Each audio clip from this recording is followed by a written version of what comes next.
নমস্কার বন্ধুরা, পিয়ালির রান্নাঘরে সবাইকে স্বাগত জানিয়ে আজ বানাবো গাজরের হালুয়া।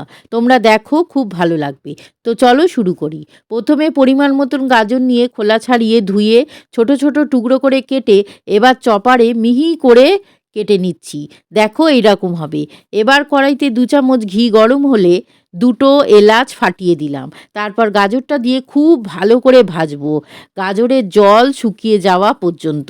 এবার পরিমাণ মতো লবণ আর একটা তেজপাতা ছিঁড়ে দিলাম, আর একটু নাড়াচাড়া করে পুরো ঝরঝরে হয়ে গেলে এবার 700 জাল করা দুধ ঢেলে হালকা গরম অবস্থায় গুঁড়ো দুধটা দিতে হবে।